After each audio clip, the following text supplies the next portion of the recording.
बहुत समय पहले की बात है। भारतवर्ष के एक समृद्ध और शांत राज्य पर सम्राट वीरेंद्र का शासन था। वे केवल शक्ति से नहीं बल्कि अपनी बुद्धिमत्ता और दूरदर्शिता से भी प्रसिद्ध थे। उनकी सबसे बड़ी विशेषता ये थी कि वे अपनी प्रजा की वास्तविक स्थिति जानने के लिए अक्सर भेष बदलकर रात के समय नगर का भ्रमण किया करते थे। एक रात जब पूरी नगर गहरी नींद में डूबा हुआ था और चारों ओर सन्नाटा पसरा हुआ था, सम्राट साधारण वेश में महल से बाहर निकले।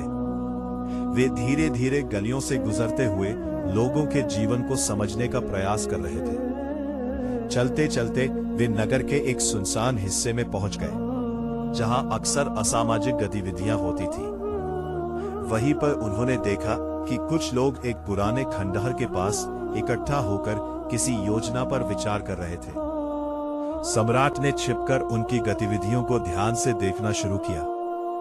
कुछ ही समय में उन्हें समझ आ गया कि ये लोग कोई साधारण व्यक्ति नहीं बल्कि चतुर अपराधी हैं, जो एक बड़ी चोरी की योजना बना रहे हैं। सम्राट ने तुरंत उन्हें पकड़वाने के बजाय उनकी पूरी योजना को समझने का निश्चय किया। वे चुपचाप उनके पीछे पीछे चलते रहे। उन लोगों की चाल ढाल और उनके काम करने के तरीके से स्पष्ट हो गया कि वे अपने अपने काम में अत्यंत निपुण हैं। कोई ताले खोलने में माहिर था, कोई दूर से खतरे को पहचान सकता था और कोई छिपी हुई चीजों को ढूंढने में दक्ष था। सम्राट के मन में एक विचार उत्पन्न हुआ। उन्होंने सोचा कि यदि इन लोगों की क्षमताओं को सही दिशा दी जाए तो यह राज्य के लिए खतरा नहीं बल्कि सुरक्षा का साधन बन सकते हैं।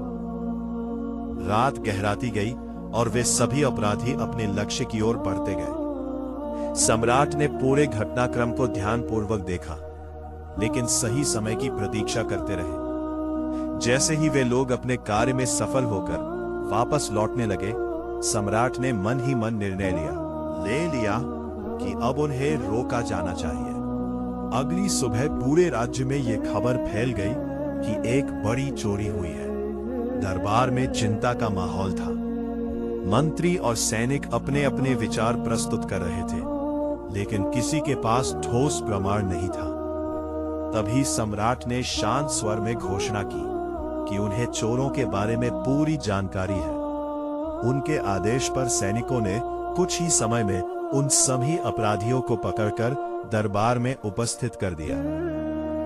जब वे अपराधी सम्राट के सामने लाए गए तो वे भयभीत थे और अपनी सजा का इंतजार कर रहे थे। लेकिन सम्राट ने उन्हें ध्यान से देखा और उनके अंदर छिपी प्रतिभा को पहचानते हुए एक अनोखा निर्णय लिया। उन्होंने कहा कि हर व्यक्ति के अंदर कोई ना कोई विशेषता होती है। यदि उसे सही दिशा मिल जाए तो वह समाज के लिए उपयोगी बन सकता है। इसलिए उन्होंने उन अपराधियों को दंड देने के बजाय उन्हें राज्य सेवा में अवसर देने का निर्णय लिया। सम्राट ने उनकी क्षमताओं के अनुसार उन्हें अलग अलग जिम्मेदारियां सौंपी। किसी को सुरक्षा व्यवस्था में लगाया गया, किसी को गुप्तचर विभाग में और किसी को खजाने की रक्षा का कार्य दिया गया।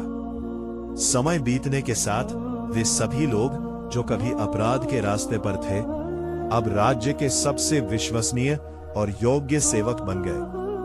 उन्होंने न केवल अपनी गलतियों को सुधारा बल्कि अपने कार्यों से पूरे राज्य का विश्वास भी जीत लिया। इस प्रकार सम्राट की दूरदर्शिता और करुणा ने न केवल अपराध को रोका बल्कि कुछ भटके हुए लोगों को सही मार्ग भी दिखाया।